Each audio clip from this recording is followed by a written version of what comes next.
Por favor, abra sua Bíblia comigo. No Evangelho segundo Daniel.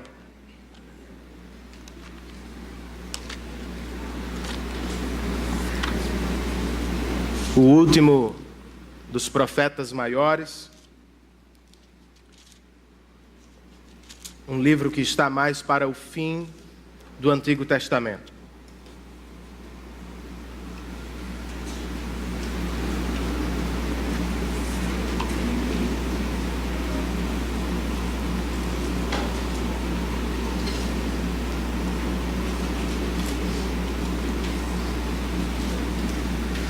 Hoje nós vamos estudar o capítulo de número 2.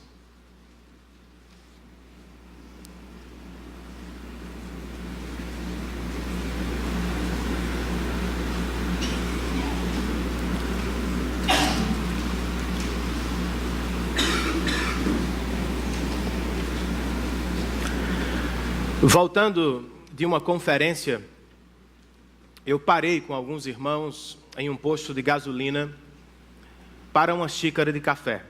Era tarde e nos preocupamos com a estrada.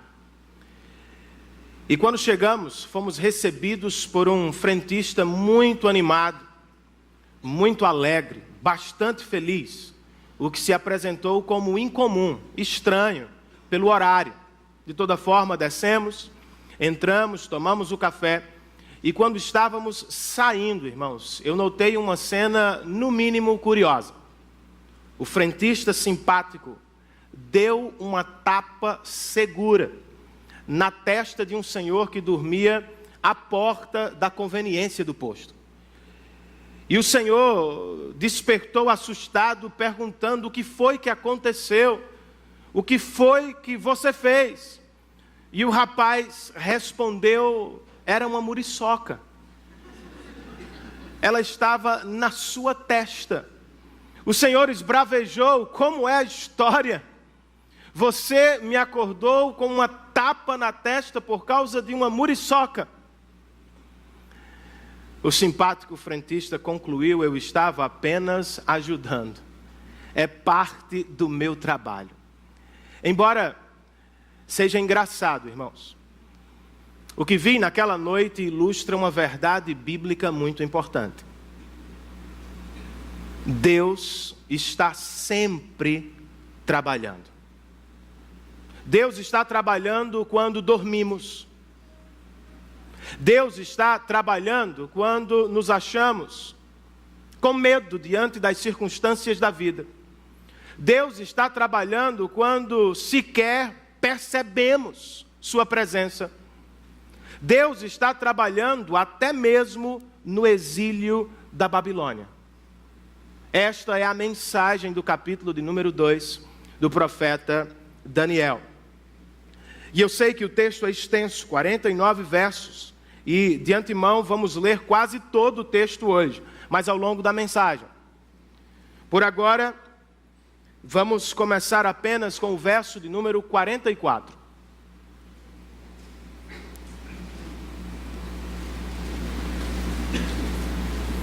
Daniel capítulo 2, verso 44. Na versão que nós usamos,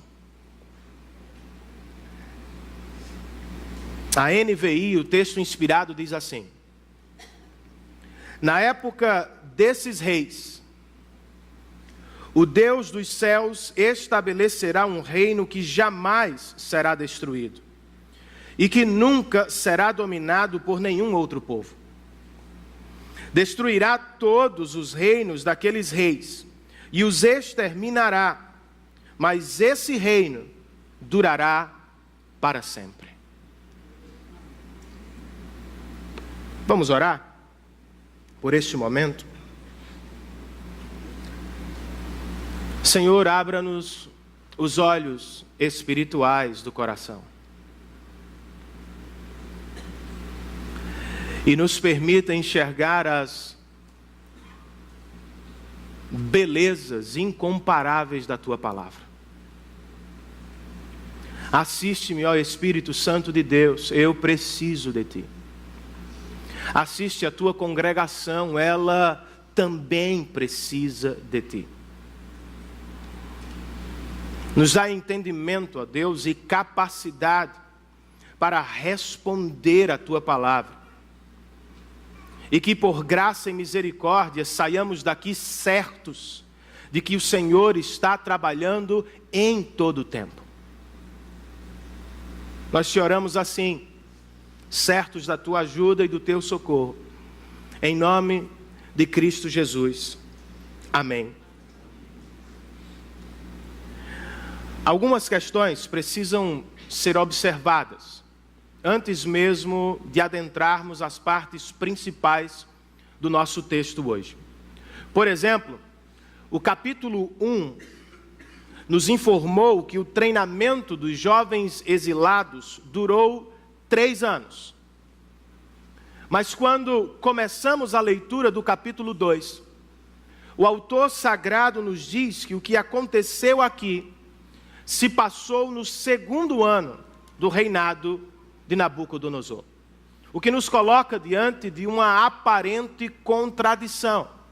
Como reconciliamos as informações?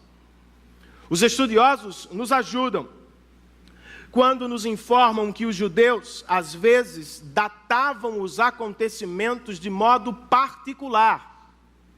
O que me leva a dizer que Daniel, ao falar de 3 anos no capítulo 1, não estava se referindo a 36 meses literais. Muito provavelmente, o profeta se referia a 3 períodos letivos. Outra questão que merece destaque aparece no verso 4, quando o texto bíblico nos diz que os astrólogos responderam ao rei em aramaico. Do capítulo 2 ao capítulo 7, o texto original do livro de Daniel se encontra em aramaico. E do 8 ao 12, bem como o 1, está em hebraico. Por quê? Porque a mudança de língua na escrita do profeta. O erudito Sinclair Ferguson diz que não há resposta fácil. Contudo, ele se propõe a ajudar quando escreve. Por se tratar da história do mundo de Deus, do capítulo 2 ao 7, Daniel fez uso da língua universal de seus dias, o aramaico. Mas para tratar do povo de Deus dentro da história do capítulo 8 ao 12, o profeta teve o cuidado de usar o hebraico, a língua sagrada do Antigo Testamento. Se esta é a razão por trás de sua escolha, irmãos, Daniel está nos apontando para algo que acontece muitas vezes ao longo do livro. Deus está trabalhando dentro do tempo e do espaço. Ele não está trabalhando apenas sobre a história. De acordo com o que vamos ver no capítulo 2, Deus também está trabalhando dentro da história, para a glória do seu nome e para o bem do seu povo. A pergunta é: de que maneira Deus está trabalhando? Como percebemos o trabalho de Deus neste texto? A partir das principais porções do capítulo, o profeta nos oferece 3 respostas, e elas estão listadas na 2ª página do nosso boletim informativo.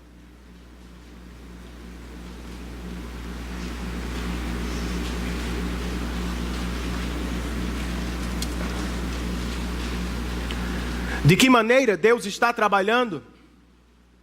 Daniel responde: Deus está trabalhando na história de maneira perturbadora.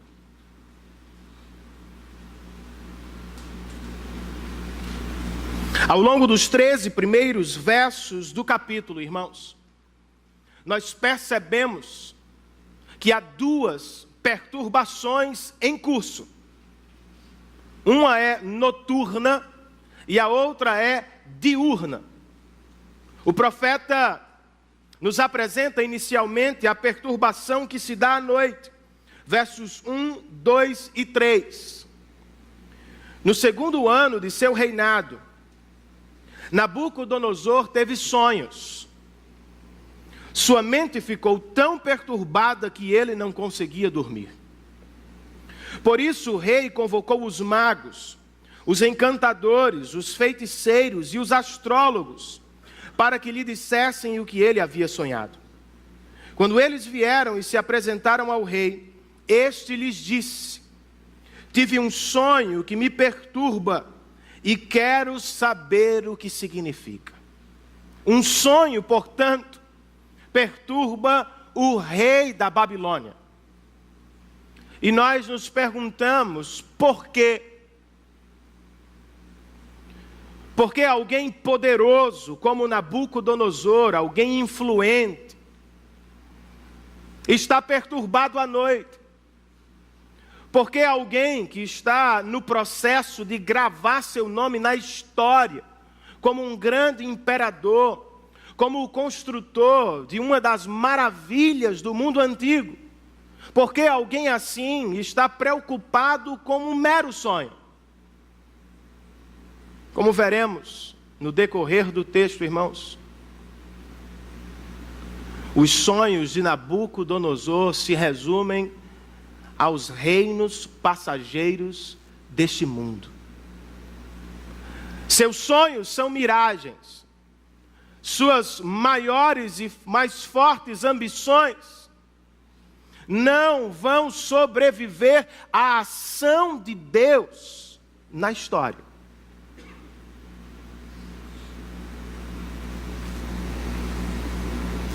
Mas o rei não é o único perturbado no palácio. Ao receber seus sábios, no início do dia ele perturba seus melhores funcionários. Verso 5. O texto registra: esta é a minha decisão, a decisão do rei. Se vocês não me disserem qual foi o meu sonho e não o interpretarem, farei que vocês sejam cortados em pedaços e que as suas casas se tornem montes de entulho. Bonzinho Nabucodonosor. Imediatamente os sábios ficam perturbados, porque eles foram treinados para interpretar sonhos, não para revelar sonhos. Não sabem o que fazer. Por isso respondem ao rei, nos versos 10 e 11. Não há homem na terra que possa fazer o que o rei está pedindo. Nenhum rei, por maior e mais poderoso que tenha sido, chegou a pedir uma coisa dessas a nenhum mago, encantador ou astrólogo. O que o rei está pedindo é difícil demais. Ninguém pode revelar isso ao rei senão os deuses. Detalhe: e eles não vivem entre os mortais. O que é isso aqui, irmãos? Dale Davis, um estudioso do AT, escreve: não se trata de um atestado de loucura do rei. Trata-se muito mais de uma confissão. Qual é a confissão que os astrólogos estão fazendo? A confissão do fracasso do paganismo da Babilônia. A sabedoria humana não pode revelar o sonho que perturba o rei. Todos, vejam, estão perturbados aqui. O rei estava perturbado à noite. Os sábios ficaram perturbados de dia. Será que eles são os únicos? Será que não há entre nós pessoas que estão igualmente perturbadas com suas vidas? E por que estariam? Ou porque algumas pessoas estão agora mesmo perturbadas. Algumas pessoas estão perturbadas hoje porque sentem ou experimentam um vazio interior, como foi o caso de Nabucodonosor. Embora sejam ricas, poderosas, elas sentem que lhes falta algo no coração. Mas elas não sabem onde encontrar este algo. Por isso vivem sob a tirania da ansiedade. Ou estão perturbadas, porque morrem de medo de perder o que construíram, morrem de medo de sonhar com a possibilidade, ou estão perturbadas tentando conquistar cada vez mais, como se o mais fosse resolver o problema do coração. Outras pessoas estão perturbadas porque a sabedoria humana se revelou insuficiente. A sabedoria religiosa dos homens, com suas promessas de iluminação e paz interior, as deixou no mesmo lugar de insegurança de sempre. A sabedoria secular, com suas promessas de sucesso, poder e conquistas, as enganou. Do lado de fora elas estão bem, têm sucesso, têm dinheiro, têm conquistas, mas do lado de dentro continuam vazias. Como os funcionários do rei, se frustraram com a sabedoria deste mundo. Qual é a solução, irmãos? O que fazemos se este é o nosso caso? O que você faz se o seu coração se encontra perturbado com a vida? O melhor conselho é sugerido pelo apóstolo Paulo quando escreve aos Coríntios. Paulo diz: olhem para Cristo. Ele é o poder e a sabedoria de Deus. Qual foi a confissão dos astrólogos de Nabucodonosor? Ninguém pode revelar isso ao rei, senão os deuses, e eles não vivem entre os mortais. Esta, porém, não foi a declaração de João, o apóstolo. Na abertura da sua narrativa, João escreveu: aquele que é a palavra tornou-se carne e viveu entre nós. Nós vimos a sua glória. A glória do unigênito vindo do Pai, cheio de graça e de verdade. O que quero com isso, irmãos? Se Deus tivesse ficado distante, Daniel e todos os sábios da Babilônia teriam morrido. Mas ele não ficou. Deus se aproximou do seu servo, revelou o sonho de Nabucodonosor e salvou a todos. Se o Senhor não tivesse se aproximado de você, você teria ou estaria em processo de morte eterna. Mas louvado seja o seu nome para sempre, porque em Cristo Deus se aproximou de nós. Em Cristo, irmãos, Deus se aproximou de você.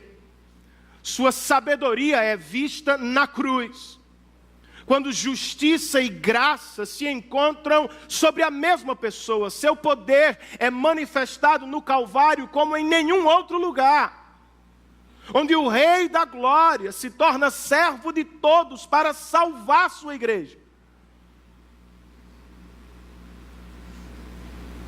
Este Deus que viveu entre nós, pode libertá-lo e salvá-lo da perturbação eterna, a ira vindoura do Pai.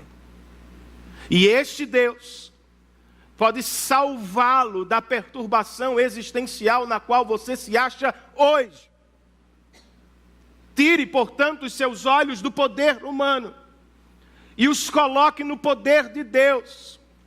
Tire o seu coração da sabedoria humana e o leve para a sabedoria de Deus, Cristo Jesus, pois só Ele pode realizar o seu coração, hoje, amanhã e eternamente. Posso ouvir um amém, queridos? Amém. Deus está trabalhando de maneira perturbadora. Segundo a resposta do profeta Daniel, Deus está trabalhando de maneira reveladora.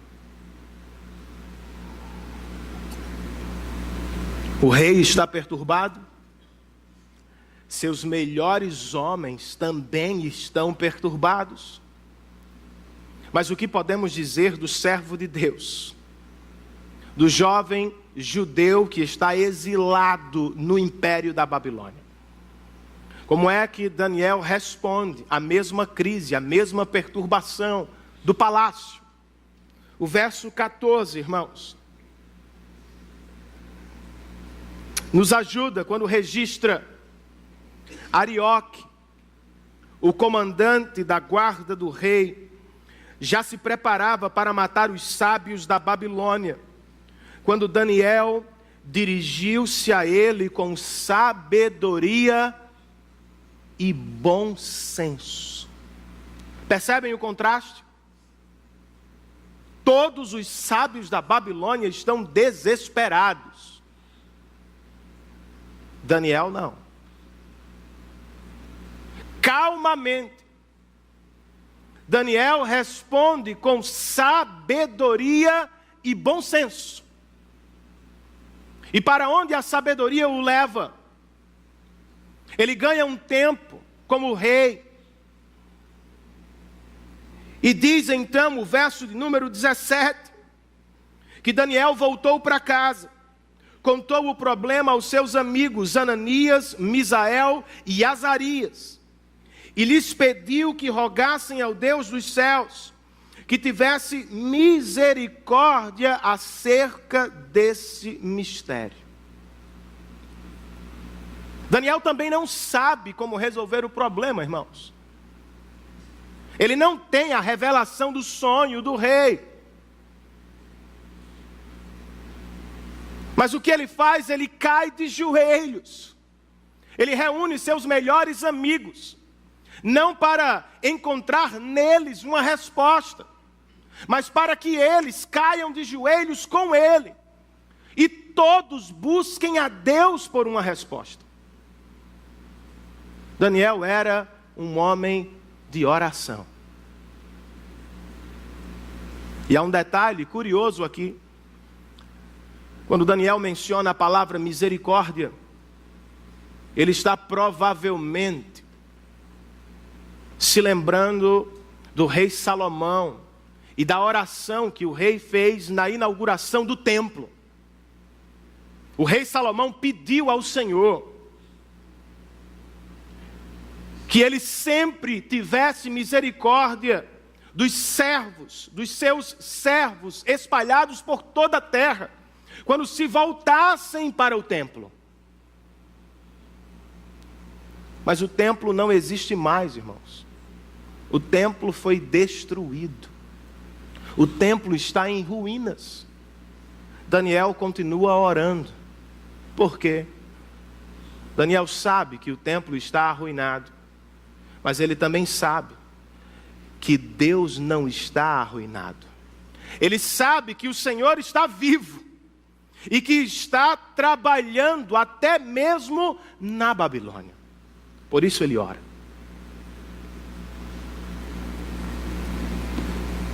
E Deus respondeu sua oração. O verso 19 registra: então o mistério foi revelado a Daniel de noite em uma visão. Se você estivesse nos sapatos dele, o que você faria? Provavelmente se levantaria, correria para a presença de Nabucodonosor a fim de garantir a vida de todos. Não é o que Daniel faz. Daniel não se apressa, depois de receber a resposta, para ir à presença do rei da Babilônia. Daniel vai à presença do rei da glória, através da adoração. A sabedoria o colocou de joelhos. E a oração explodiu em seu coração em forma de louvor. E por isso, diz o verso 19, Daniel louvou o Deus dos céus e disse, esse é o cântico dele no meio da Babilônia: louvado seja o nome de Deus para todos sempre.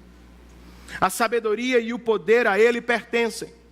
Ele muda as épocas e as estações, destrona reis e os estabelece, dá sabedoria aos sábios e conhecimento aos que sabem discernir, revela coisas profundas e ocultas, conhece o que jaz nas trevas e a luz habita com ele.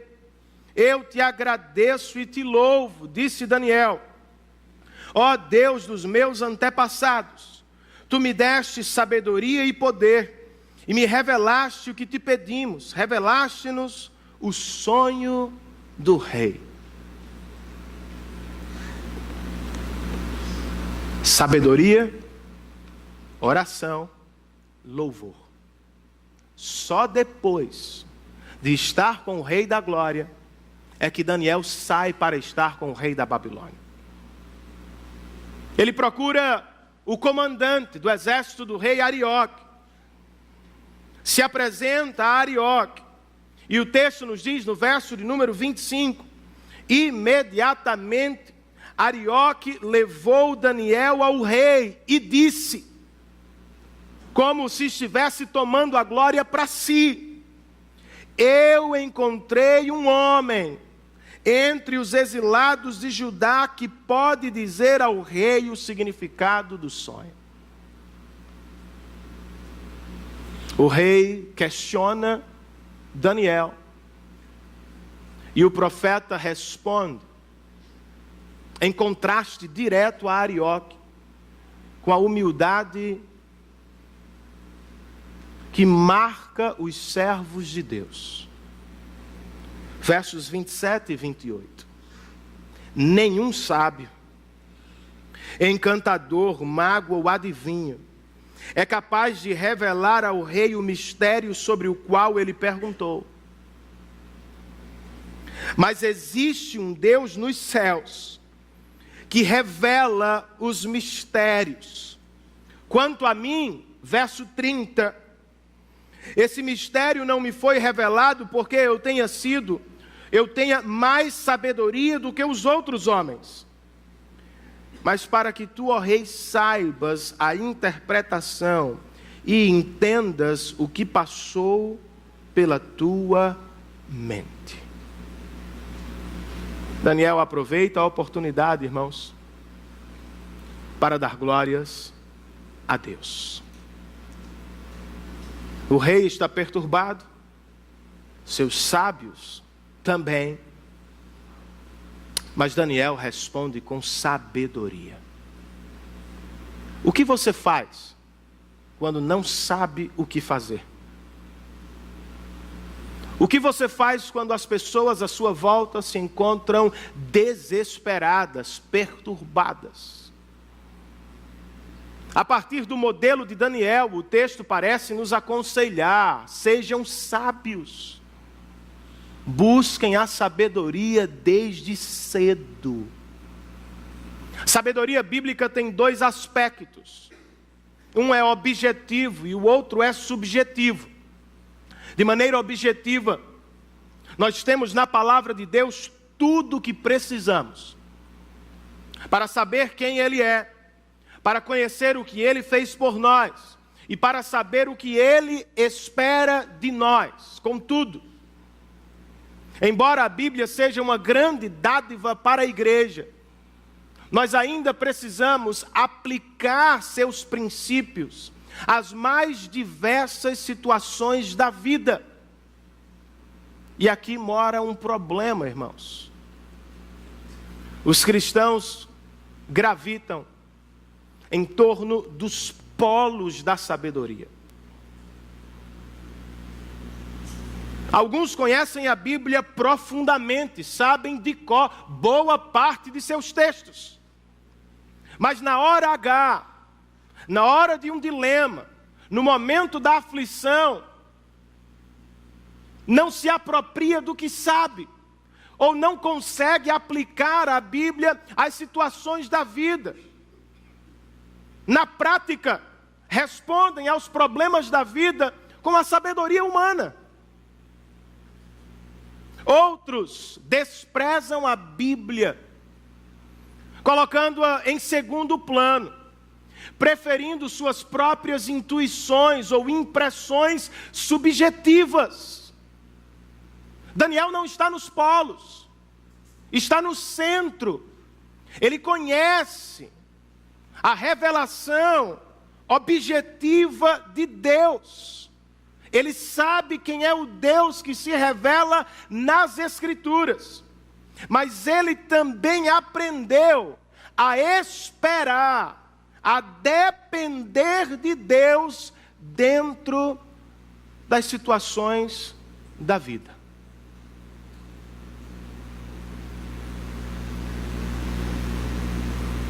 Ele conhece a Deus e ele sabe que Deus está trabalhando de maneira providencial em todas as circunstâncias da vida. O que fazemos quando não sabemos o que fazer? O texto também parece nos aconselhar a partir do modelo do jovem. Sejam sábios, caiam de joelhos. Foi o que ele fez. Daniel não foi tomado pelo desespero da corte real. Todos estão perturbados, todos estão desesperados. Daniel não. Ele ainda não tem a revelação. Ele ainda não sabe qual será o desfecho da história. Ele sabe que o templo de Jerusalém está em ruínas. Mas Daniel também tem outra informação, irmãos. Por isso ele cai de joelhos. Deus está trabalhando em todo o tempo. Meu irmão, não se desespere, por favor. Não responda aos problemas da vida como se você não tivesse um Deus. Como se você fosse um pagão. Foi o que Jesus disse aos seus discípulos. Por vezes vocês agem como se não existisse um Pai celestial. Vocês são filhos dele. E ele cuidará de todas as suas necessidades. Caiam de joelhos. Não sejam guiados pelo que vocês veem com os olhos da carne. Sejam guiados pelo que vocês veem com os olhos da fé. O Senhor está trabalhando. Agora, quando Deus revela, no caso de Daniel, o sonho, quando Deus atende às nossas petições, como é que nós reagimos? Quais são as nossas respostas? Lembre-se, Daniel não saiu correndo. Daniel não abandonou a sala de oração e foi imediatamente à corte real. Daniel ficou lá. Da oração, Daniel foi para a adoração. A adoração, irmãos. E não a oração. A adoração e não a oração é que revela a saúde espiritual do nosso coração. O Dr. Sinclair Ferguson escreve: O teste da nossa espiritualidade não está na oração fervorosa em tempos de crise. Veja se ele não está certo. Mas na adoração apaixonada em tempos de graça. Pois alívio momentâneo, desacompanhado de louvor, nunca será uma resposta adequada às misericórdias de Deus. Todo mundo ora em tempos de aflição, irmãos. Mas nem todos voltam para adorar quando recebem a resposta de Deus. Nós oramos,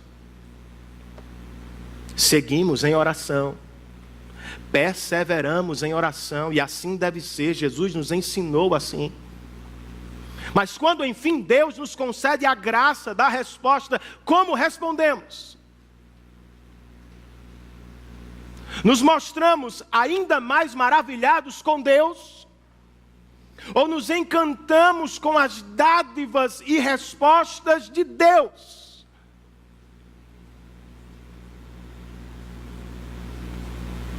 Avalie o seu coração hoje. É uma noite propícia para isso. Qual tem sido sua prioridade?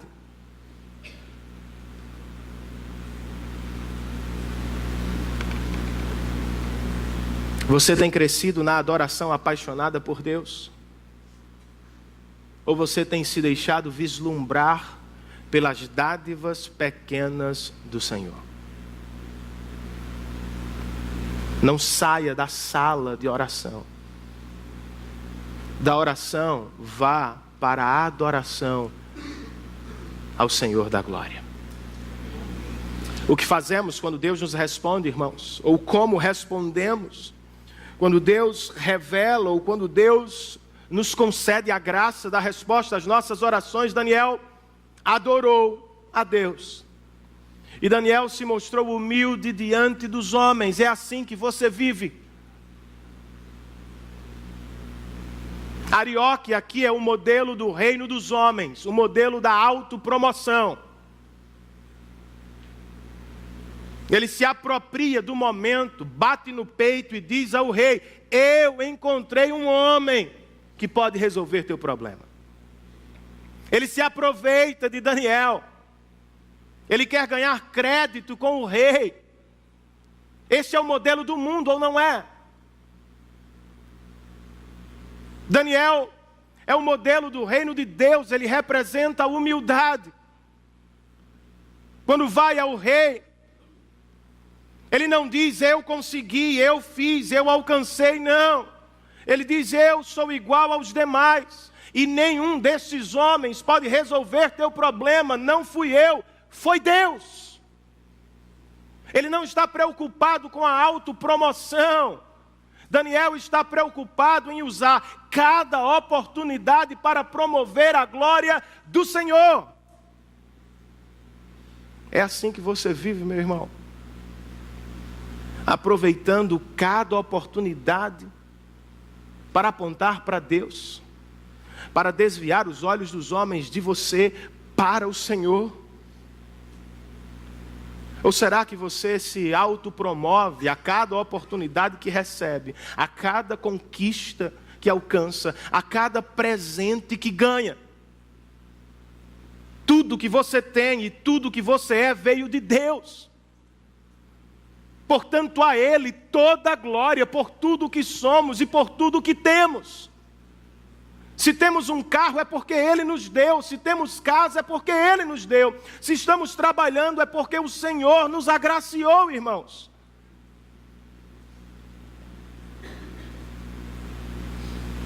O modelo do reino de Deus não é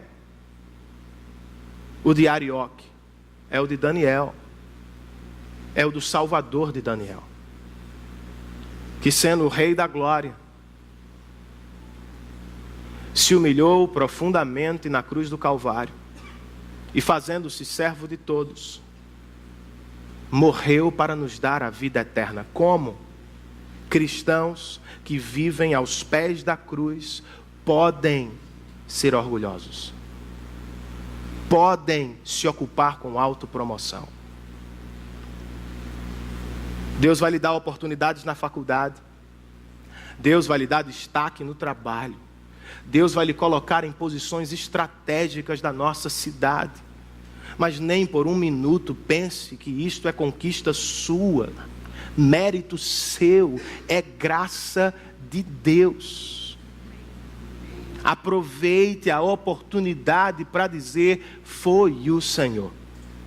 Eu não li a reportagem, vi apenas o post. 2 atletas norte-americanos entrevistados em rede nacional, ou quem sabe mundial. Em dado momento, eu vi só um trecho rápido, um deles disse: nós queremos agradecer, eram 2, se não me falha a memória, 2 irmãos gêmeos. Nós queremos agradecer aos nossos pais pelo sacrifício. Nós queremos agradecer aos nossos treinadores pelo sacrifício. Nós queremos agradecer à nossa nação pelo sacrifício. Mas acima de tudo, em rede mundial, irmãos, o camarada disse: nós queremos agradecer pelo sacrifício de Cristo Jesus na cruz do Calvário. É por isso que estamos aqui nas Olimpíadas. Que o Senhor nos conceda esta graça de viver uma vida de humildade e de adoração que se ocupa com a glória de Cristo e com a glória de Cristo somente. Deus está trabalhando de maneira perturbadora. Deus está trabalhando no exílio de maneira reveladora. E por fim, diz Daniel, Deus está trabalhando de maneira animadora. Daniel está agora diante de Nabucodonosor. Ele vai proceder com a revelação e imediatamente depois com a interpretação do sonho. O sonho é este. Verso de número 31, vamos retomar a leitura.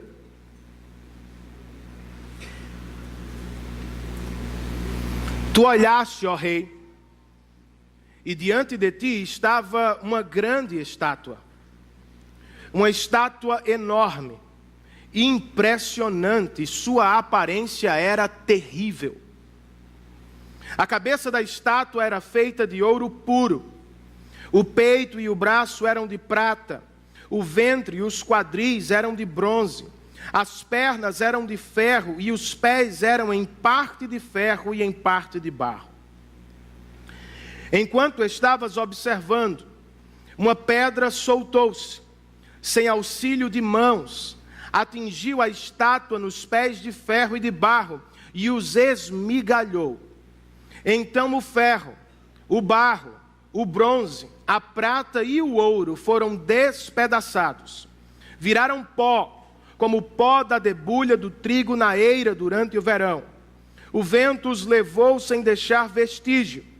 Mas a pedra que atingiu a estátua tornou-se uma montanha e encheu a terra toda. Da revelação do sonho, Daniel parte imediatamente para a interpretação.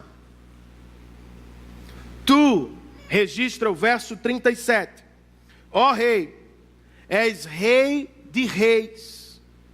O Deus dos céus concedeu-te domínio, poder, força e glória. Nas tuas mãos ele colocou a humanidade, os animais selvagens e as aves do céu. Onde quer que vivam, ele fez de ti o governante deles todos. Tu és, Nabucodonosor, a cabeça de ouro. Do ponto de vista terreno, o próprio Deus reconhece que Nabucodonosor é sim grande, poderoso, glorioso. Mas do ponto de vista dos céus, irmãos, Nabucodonosor e seu reino são ambos passageiros. Ele não será a última cabeça de ouro na história da humanidade. Por mais poderoso, por mais imponente, por mais glorioso que seja, até Nabucodonosor ouvirá um: e depois de ti É o que Daniel nos diz no verso de número 39. Depois de ti, Nabucodonosor, seu grande temor era este: surgirá um outro reino, inferior ao teu, e em seguida surgirá um terceiro reino, reino de bronze, que governará toda a terra, e finalmente haverá um quarto reino. E como era este quarto reino, irmãos, o verso 42 registra que este quarto reino será forte, ou em parte forte, e em parte frágil. Forte como ferro, fraco como barro. Ou seja, Nabucodonosor não é o único monarca que passará. O império da Babilônia não é o único que vai cair. Depois dele vem o Medo-Persa. Depois dos persas virão os gregos. Depois dos gregos, os romanos. Todos eles, embora fortes e poderosos, todos eles passarão e darão lugar a novos reinos.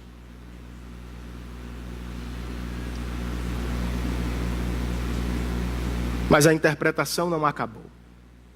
A melhor parte vem agora, quando Daniel diz no verso 44, na época desses reis.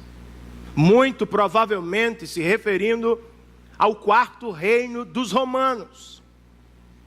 Na época deles, o Deus dos céus estabelecerá um reino que jamais será destruído e que nunca será dominado por nenhum outro povo. Destruirá todos os reinos daqueles reis e os exterminará, mas este reino durará para sempre. Esse é o significado da visão da pedra que se soltou de uma montanha, sem auxílio de mãos. Pedra que esmigalhou o ferro, o bronze, o barro, a prata e o ouro. Vocês viram o contraste? O reino dos homens é efêmero. O reino de Deus é eterno. O reino dos homens não conseguirá resistir. O reino de Deus durará para sempre. Eu acredito que não estamos aqui apenas diante de fatos sobre o futuro. Os reinos cairão. A Babilônia, a Pérsia, a Grécia e Roma. Mas eu penso que nós estamos diante de uma filosofia da história que se repete, e se repete, e se repete muitas vezes. Aos olhos dos homens, alguns homens e impérios parecem invencíveis. Mas nenhum deles permanecerá para sempre. Estamos igualmente diante de uma promessa divina. O reino de Deus, que muitas vezes parece fraco e minúsculo diante dos homens, este reino jamais será destruído. Pode ser pequeno como uma pedra, mas o que Daniel viu foi: esta pedra se tornou uma montanha e tomou a terra inteira para a glória do Senhor. Que mensagem animadora, irmãos. Ela é animadora porque nos exorta, e ela é animadora porque nos encoraja.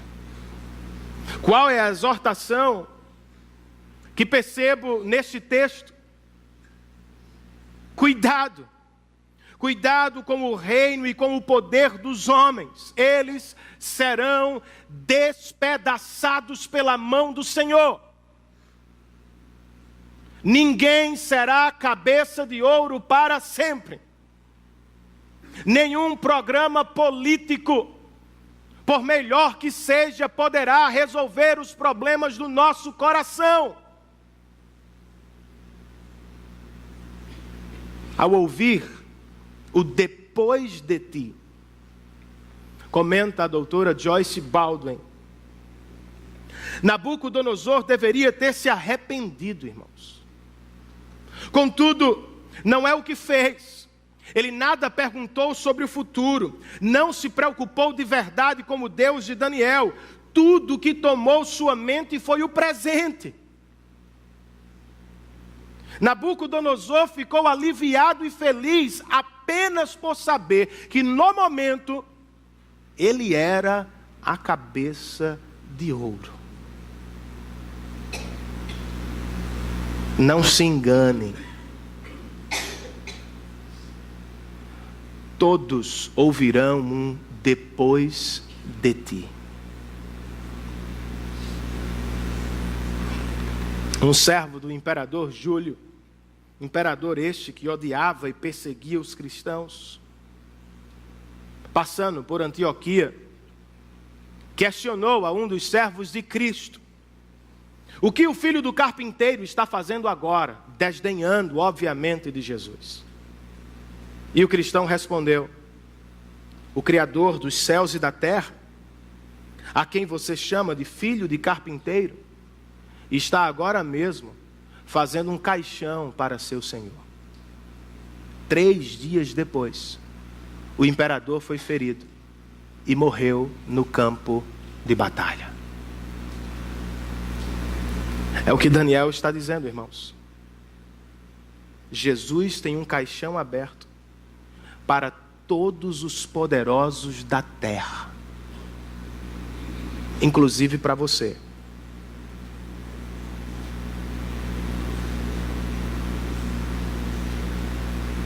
Por isso, o melhor a fazer não é bater no peito e se exaltar sobre os homens como se você fosse a única cabeça de ouro.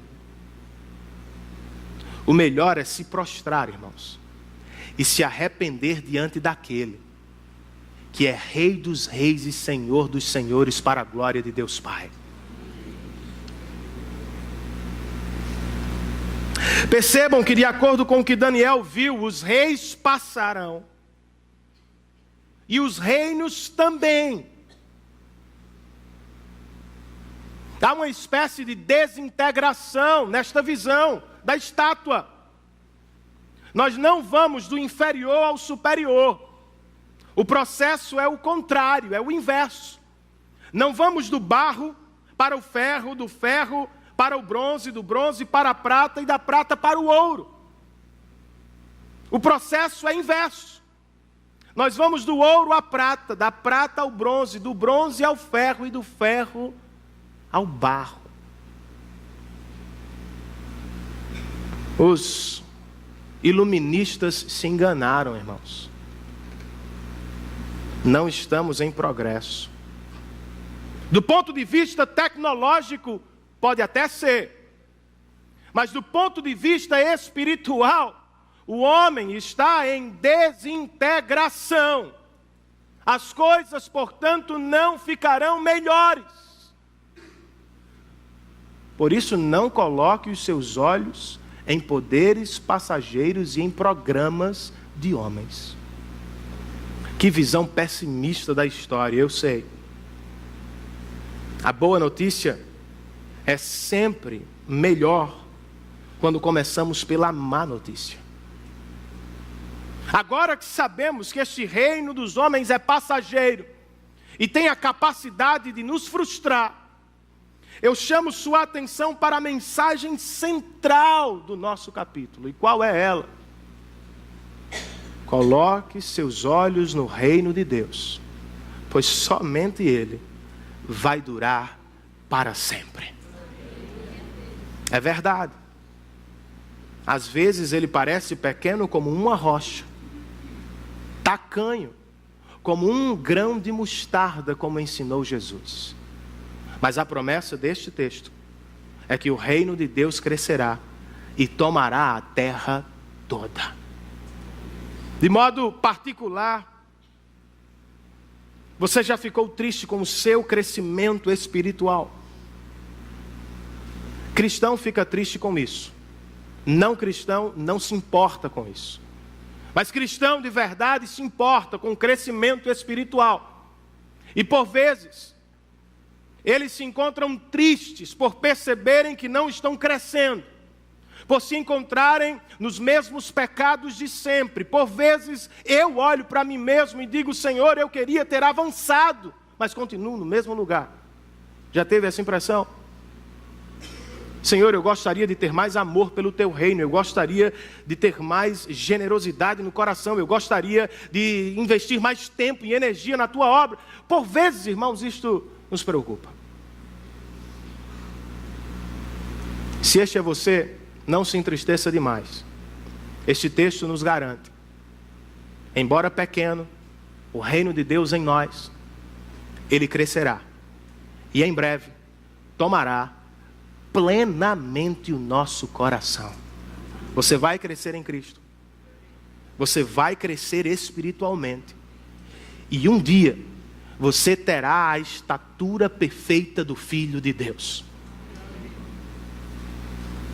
De maneira coletiva, irmãos, por vezes nos encontramos desanimados com a situação da igreja diante dos poderosos do mundo. Nos parece que a igreja é fraca e que não avançará. Não é assim? Na década de 30 do último século, os missionários, todos os missionários estrangeiros foram expulsos da China pelos poderosos da China. Do lado de fora, os missionários diziam uns aos outros: a igreja da China vai morrer. Não estamos mais com eles. 50 anos depois, os missionários, os mesmos, descobriram que a igreja da China ainda estava viva. E melhor, estava crescendo. E em breve se tornaria a maior igreja do mundo. Por quê, irmãos? Porque os poderosos podem expulsar os missionários, mas ninguém pode expulsar o Todo-Poderoso. Deus, o seu Deus. Este texto também nos anima, irmãos, quando nos lembra que o reino de Deus está em curso agora. Não se trata apenas de algo futuro, como no caso de Daniel. Para o cristão, o reino de Deus não será, ele já é. Em uma de suas primeiras pregações, Jesus disse: o tempo é chegado. Arrependam-se e creiam nas boas novas, pois o reino de Deus está próximo. Saúde. E em uma de suas últimas pregações, citando o livro dos Salmos e depois o livro do profeta Daniel, Jesus prometeu: a pedra que os construtores rejeitaram tornou-se a pedra angular. Todo o que cair sobre esta pedra será despedaçado, e aquele sobre quem ela cair será reduzido ao pó. A pedra, portanto, não rolará. Cristo já rolou das mãos de Deus e está agora mesmo conquistando todos os reinos do mundo, irmãos. O problema é que ele não trabalha como você trabalha. Neste mesmo texto de Lucas, Jesus nos diz como Deus resolve o problema dos pecadores. Não é com armas, com tanques, com soldados ou com dinheiro. Ele resolve o problema dos pecadores com a morte do seu próprio filho. E isso não vai acontecer. A rocha inabalável do reino de Deus já rolou na cruz do Calvário. Já ressuscitou da sepultura e está agora mesmo à direita do Pai intercedendo por nós. O evangelho deste Cristo não começará a ser pregado, ele já está sendo pregado, e é assim que o reino de Deus avança ao redor do mundo. Eu sei que quando olhamos para frente, o que vemos muitas vezes são desafios, são dificuldades, são povos não alcançados, dezenas e dezenas de povos. Mas esse texto nos empurra para o futuro. E encontramos a concretização dele em Cristo, mas Cristo nos aponta ainda mais para frente.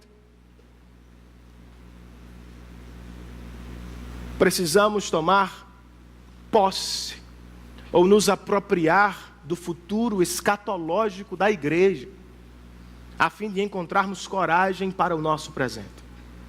João viu, diz o texto do Apocalipse, João viu o Cordeiro Santo que parecia ter estado morto em pé, no centro do trono, cercado pelos 4 seres viventes e pelos anciãos. No mesmo capítulo, ele não apenas vê, ele escuta. Ele escuta uma nova canção, a canção dos céus, dos santos anjos e da santa igreja, que reunidos diziam ao Cordeiro: Tu és digno de receber o livro e de abrir os selos, pois foste morto, e com teu sangue compraste para Deus gente de toda tribo, língua, povo e nação. O reino de Deus foi inaugurado por Cristo. Ele está sendo levado aos 4 cantos da terra pela igreja de Cristo. E em breve, irmãos, estaremos todos diante do Cordeiro de Deus, para vivenciarmos a plenitude deste reino para sempre. Ao término da interpretação que ouviu do profeta, o que Nabucodonosor fez? O texto registra que ele se prostrou e quase adorou. Verso 47 diz: não há dúvida de que o seu Deus é o Deus dos deuses, o Senhor dos reis e aquele que revela os mistérios. Ao término da interpretação, o que Daniel fez? Agora que sabe do futuro do reino de Deus, ele ficou olhando para o alto, na expectativa do reino? Não, irmãos. Ele foi trabalhar, esperando o reino e trabalhando neste reino. Pois diz o texto, no verso 48, que o rei o colocou num alto cargo, o designou governante de toda a província da Babilônia e o encarregou de todos os sábios da província. E o que você vai fazer depois desta mensagem? Faça o que Nabucodonosor quase fez. Prostre-se. Não diante de Daniel. Prostre-se diante do Deus de Daniel. E depois faça mais. Siga o exemplo do profeta. Trabalhe com afinco, com dedicação, com toda a sua força, com toda a sua sabedoria. Plante os seus pés onde Deus o colocou e aí dê frutos. Pois se Deus trabalha, seu profeta também trabalha. Se o Pai trabalha, até agora, disse Jesus, eu também trabalho. Se a Trindade trabalha por nós, irmãos, nós também devemos trabalhar